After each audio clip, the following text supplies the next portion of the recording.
मित्रों, मैं S Mani from S reason classes Jahanabad से आप सभी को अपने YouTube channel S reason classes पे स्वागत करता हूँ।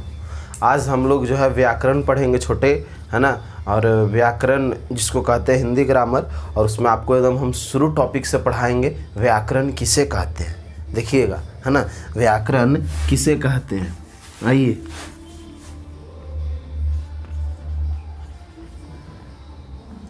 व्याकरण किसे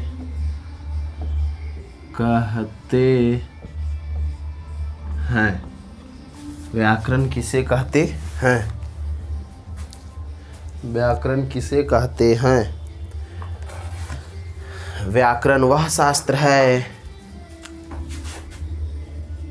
उत्तर में एकदम शुरू से आपको चलेंगे एकदम, है ना, लो पॉइंट से एकदम लो से करते करते एकदम हाई तक पहुंचावेंगे और सब चीज़ व्याकरण में ख़त्म होगा। और जो बच्चे सिलेबस के प्रति सोच जमाए हुए हैं कि सिलेबस ख़त्म नहीं होगा, भैया वो मेरे हाथ में है, आप सिर्फ पढ़ने के लिए तैयार रहिए। सिलेबस तो ख़त्म ये हम कर देंगे, अरे हम चाहेंगे तो 10 दिन में सिलेबस ख़त्म हो जाएगा। अब बात कर रहे हैं सिलेबस का, आपको टेंशन नहीं है। सिलेबस कहने का अर्थ है कि जहाँ सिलेबस मतलब समझते हैं, सिलेबस कहने का अर्थ है कि जितना से बिहार बोर्ड क्वेश्चन पूछते हैं उसी को तो सिलेबस कहते हैं। ये आपको हम डीपली दे रहे हैं, जो पढ़ा रहे हैं वो क्या पढ़ा रहे हैं आप लोग को, डीपली। सिलेबस कहने का अर्थ है कि जहाँ से क्वेश्चन आ जाए, क्वेश्चन लड़ जाए, उसी को तो सिलेबस कहेंगे। लड़ के लूरे फलाना मास्टर वगैरह तो बढ़िया हो, बड़ी अच्छा पढ़ावा तो भी आप लोग कहिएगा, लेकिन सिलेबस ला आप लोग टेंशन ना लीजिए, है ना। खास करके जो विद्यार्थी हैं, है ना, अरवल ज़िला तरफ के वो ज़्यादा चिंतित रहते हैं सिलेबस के लिए, तो बाबू टेंशन ना ला, हम हैं तो सिलेबस कन्फर्म है कि ख़त्म होगा, है ना। अब आइए हम लोग देखते हैं, व्याकरण वह शास्त्र है, व्याकरण वह शास्त्र है जिसके माध्यम से हम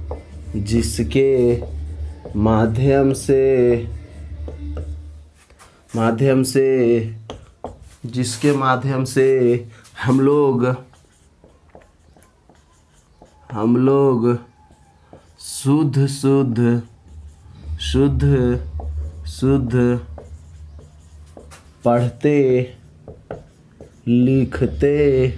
पढ़ते लिखते तथा बोलते हैं उसे व्याकरण कहते हैं। उसे क्या कहते हैं, व्याकरण कहते हैं। व्याकरण वह शास्त्र है जिसके माध्यम से हम लोग शुद्ध पढ़ते लिखते तथा बोलते हैं, उसे व्याकरण कहते हैं। व्याकरण को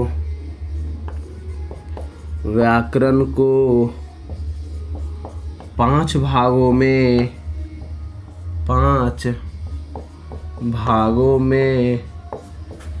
विभाजित किया जा सकता है। 5 भागों में विभाजित किया जा सकता है। व्याकरण के 5 भागों में विभाजित किया जा सकता है। जा सकता का किया जाता है, लिखिए, किया जाता है। पहला वर्ण विचार, दूसरा शब्द विचार, तीसरा वाक्य विचार, चौथा चिह्न विचार, पांचवा छंद विचार।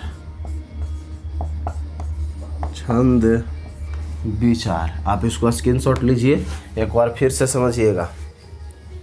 व्याकरण किसे कहते हैं। व्याकरण वह शास्त्र है जिसके माध्यम से हम लोग शुद्ध पढ़ते लिखते तथा बोलते हैं, उसे व्याकरण कहते हैं, है ना। व्याकरण को 5 भागों में विभाजित किया जाता है।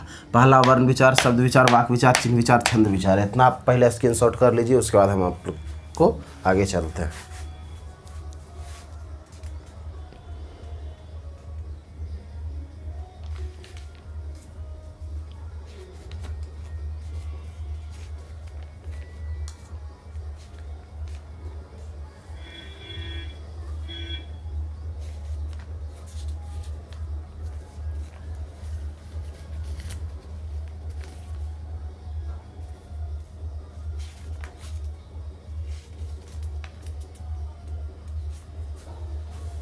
चलिए देखिएगा, आप लोग हो गए आप लोग को। अब बात को समझिएगा। हम लोग अभी अब शुरू करेंगे वर्ण विचार। कौन विचार? वर्ण विचार। उससे पहले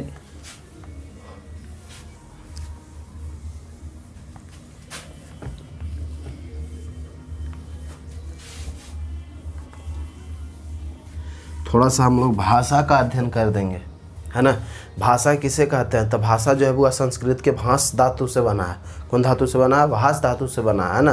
और भाषा वह साधन है जिसके माध्यम से हम अपनी भावों को यानी विचारों को लिखकर या बोलकर या सांकेतिक भाषा में प्रकट करते हैं। ऐसे सांकेतिक को नहीं माना गया भाषा में, लेकिन फिर भी हम लोग जो है बाबू सांकेतिक को भाषा का ही रूप दे रहे हैं, है ना। यानी भाषा वह साधन है जिसके माध्यम से हम अपनी भावों को लिखकर या बोलकर प्रकट करते हैं, उसे भाषा कहते हैं। लिखिए, भाषा किसे कहते हैं? भाषा किसे कहते हैं? भाषा किसे कहते हैं? भाषा वह साधन है, भाषा वह साधन है जिसके माध्यम से हम लोग जिसके माध्यम से हम लोग अपनी भाव या विचारों को लिखकर या बोलकर प्रकट करते हैं। लिखकर या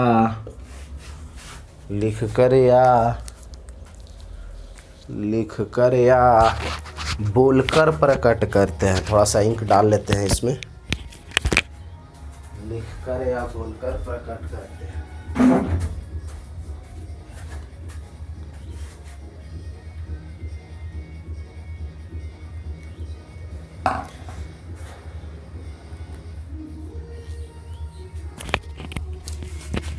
विचारों को लिखकर या बोलकर प्रकट करते हैं। लिखकर या बोलकर प्रकट करते हैं, उसे भाषा कहते हैं। भाषा वह साधन है जिसके माध्यम से हम लोग अपनी भाव या विचारों को लिखकर या बोलकर प्रकट करते हैं, उसे भाषा कहते हैं। या तो आप कह सकते हैं कि सांकेतिक में भी, आप सांकेतिक के भी जोड़ दीजिएगा, कोई दिक्कत नहीं होगा मित्र, कोई गलत नहीं होगा। अब लिखिएगा, भाषा कितने प्रकार के होते हैं? अगला क्वेश्चन, भाषा कितने प्रकार के होते हैं? भाषा कितने प्रकार के होते हैं? उत्तर, कितने प्रकार के मित्र? 3 प्रकार के। 3 प्रकार के। ऐसे हम लोग 2 प्रकार पढ़ेंगे, ध्यान दीजिएगा। लिखित और दूसरा कोची बाबू? मौखिक। लिख देते हैं हम यहाँ, देखिएगा। पहला लिखित, तो ऐसे 2 प्रकार का अगर आपको इच्छा तो आप 2 प्रकार के लिख सकते हैं।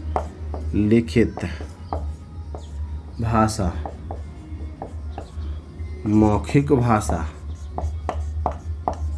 मौखिक भाषा। तीसरा सांकेतिक भाषा। सांकेतिक भाषा, है ना।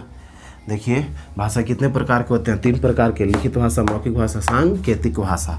सांकेतिक भाषा। अभी इसमें हम लोग आते हैं, लिखित भाषा किसे कहते हैं?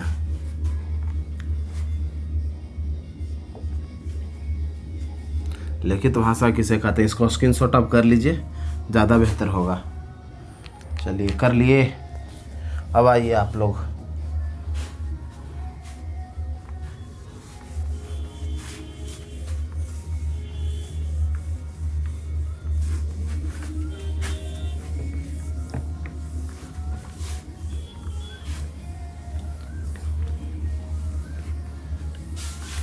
लिखित भाषा किसे कहते हैं?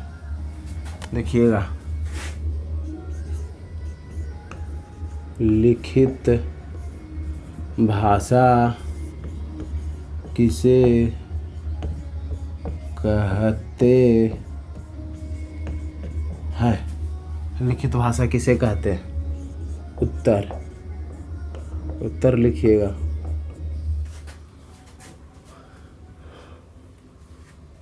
लिखित भाषा किसे कहते हैं? जिस भाषा के माध्यम से जिस भाषा के माध्यम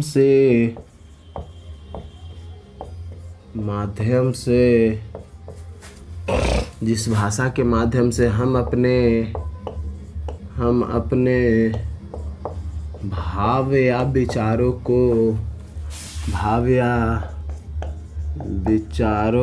को किसी दूसरे व्यक्ति के सामने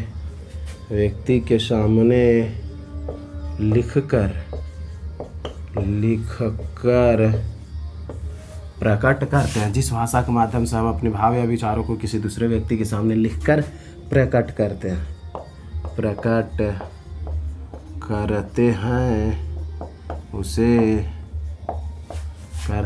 उसे लिखित भाषा कहते हैं। इसे लिखित भाषा कहते हैं। जिस भाषा के माध्यम से हम अपने भाव या विचारों को किसी दूसरे व्यक्ति के सामने लिखकर प्रकट करते हैं उसे लिखित भाषा कहते हैं। मौखिक भाषा किसे कहते हैं? भाषा किसे कहते हैं? 10th वाले विद्यार्थी भी इसे ध्यान से देखेंगे। मौखिक भाषा किसे कहते हैं?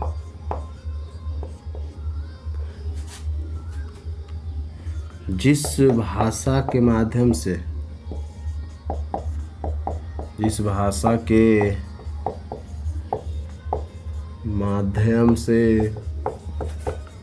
हम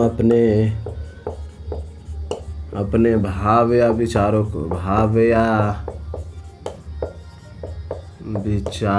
को बोलकर प्रकट करते हैं, है ना? बोलकर प्रकट करते हैं उसे मौखिक भाषा कहते हैं। उसे मौखिक भाषा कहते हैं। एग्जाम्पल समझिएगा, जैसे लिखित भाषा किसे कहते हैं? लिखित भाषा कहने का अर्थ है बच्चों कि जो है जिस भाषा के माध्यम से हम अपनी भाव या विचारों को किसी दूसरे व्यक्ति के सामने लिखकर प्रकट करते हैं। जैसे मान के चलिए, आज के ज़माना में बाबू कहने का अर्थ है कि मोबाइल फ़ोन रह ले, लेकिन पहले के ज़माना में अगर कोई व्यक्ति किसी से प्यार करता था तो चिट्ठी के माध्यम से, यानी अपने भाव या विचार को चिट्ठी में लिख करके, है ना, जिसको कहते हैं प्रेम पत्र। कौन पत्र बाबू? प्रेम पत्र। ये पहल का ज़माना में चला है, समझ गए ना? लिखकर भाव या विचारों को किसी दूसरे के सामने प्रकट करते हैं। यानी राम ने सीता को पत्र दिया। अब यहाँ बात आती है, राम ने क्या दिया? पत्र दिया। और पत्र में कहीं ना कहीं बाबू कहने का अर्थ है कि कुछ लिखल होगा, यानी उस जो पत्र में लिखा गया बात होगा वो राम के भाव होगा, राम के विचार होगा, राम के द्वारा लिखी गई जो है बात होगा। है ना, कौची में, उस पत्र में। और वो पत्र कौन पढ़ेगा, कोई दूसरा व्यक्ति, कौन, सीता। कौन बाबू, सीता। यानी राम ने सीता को पत्र दिया। अब इधर आइए, मौखिक भाषा। अब मौखिक भाषा यानी कहने का अर्थ है कि जिस भाषा के माध्यम से हम अपने भाव या विचारों को बोलकर प्रकट करते हैं, तो बोलकर प्रकट करते हैं, जिससे राम ने बाबू सीता को बोला होगा, है ना। वो पत्र वाला जो बात बोल दिया वो मौखिक, और पत्र में जो लिख दिया वो लिखित। अब एक और आइए, सांकेतिक भाषा, है ना, जिस भाषा के माध्यम से हम अपनी भाव या विचारों को संकेत के रूप में किसी दूसरे के सामने प्रकट करते हैं, है ना, सांकेतिक रूप में किसी दूसरे के सामने प्रकट करते हैं। अब आइए अगला क्वेश्चन,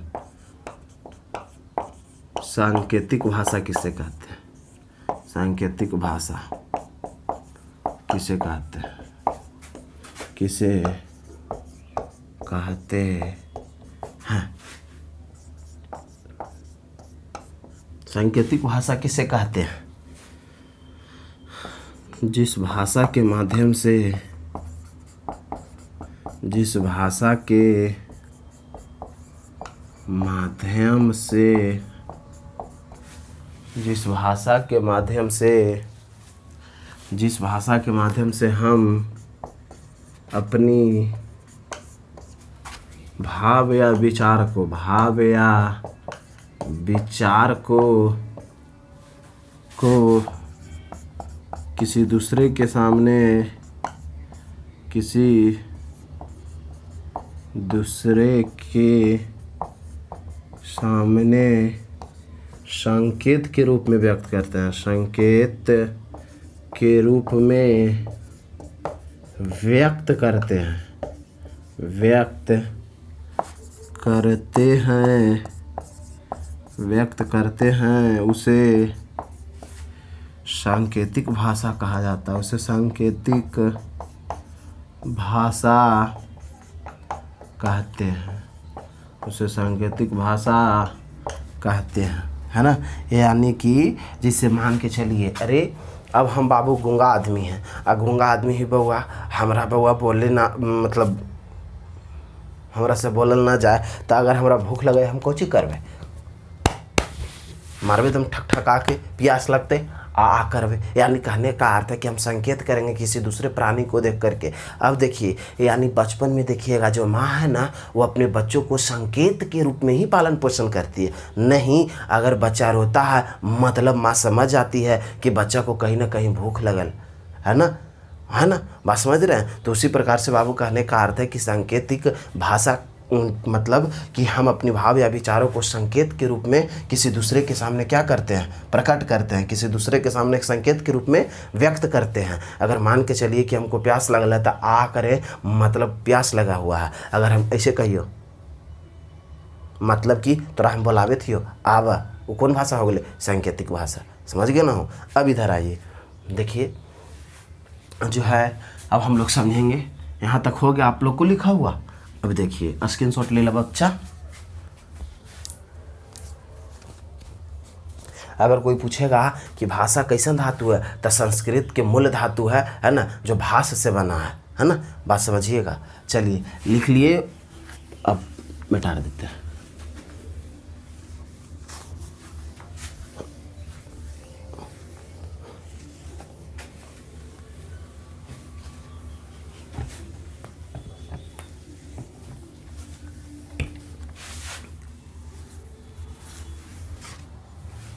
चलिए अब देखिएगा, बात को समझिए। अब यहाँ हम लोग जो है अब पढ़ेंगे बाबू, इसमें थोड़ा पहले हम लोग वर्णमाला पढ़ लेते हैं, है ना। वर्णमाला किसे कहते हैं, तो वर्णों के समूह को क्या कहते हैं, वर्णमाला कहते हैं। और अगला दिन हम शुरू करेंगे वर्ण विचार। कौन विचार, वर्ण विचार। अब क्लास नहीं छोड़ें, है ना। और रूटीन का जो है वीडियो भी डला जाएगा, इसके बाद बना देते हैं रूटीन का वीडियो। अब देखिए कुछ हम बनाने के लिए देते हैं, और जिसका जवाब आप लोग कमेंट बॉक्स में दीजिएगा। जैसे क्वेश्चन है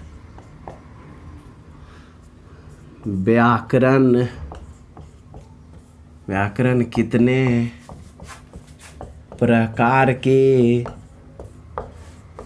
होते हैं, व्याकरण कितने प्रकार के होते हैं, आप लोग को उत्तर देना है कमेंट बॉक्स में। दूसरा, भाषा कितने प्रकार के होते हैं? जवाब देना है कमेंट बॉक्स में। चलिए, तीसरा, लिखित भाषा को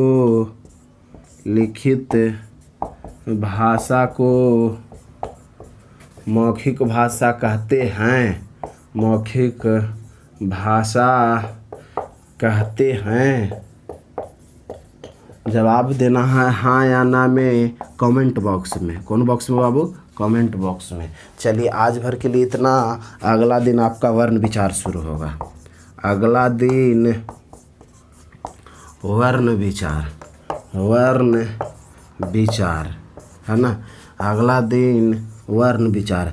जिस प्रकार से हम क्लास में आप लोग को पढ़ाए थे उसी प्रकार से यहाँ भी पढ़ाएंगे। आप लोग ज़्यादा चिंता ना करें, क्योंकि कहा जाता है चिंता ऐसी डाकनी कट कलेजा खाए, वैद्य बेचारा क्या करे कब तक दवा लगाए।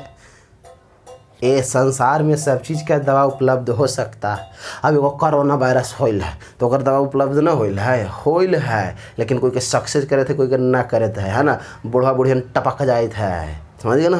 तो चिंता सब चीज़ का दवा हो सकता है, लेकिन चिंता का कोई दवा नहीं है ना। हम आपको क्लास में बताए थे ना कि चिंता और चिंतन में क्या अंतर है। तो इसलिए हम आप लोग को कहते हैं कि दुनिया संसार में सब चीज़ का दवा मिल सकता है, लेकिन चिंता का कोई दवा नहीं है। अन्यथा चिंता ना करें। चिंता करिएगा मतलब आप लोग को हानि होगा, है ना। सोच विचार नहीं करना सिलेबसवा ख़त्म होते कि ना। अरे होती रे, टेंशन कहाँ ले रहा।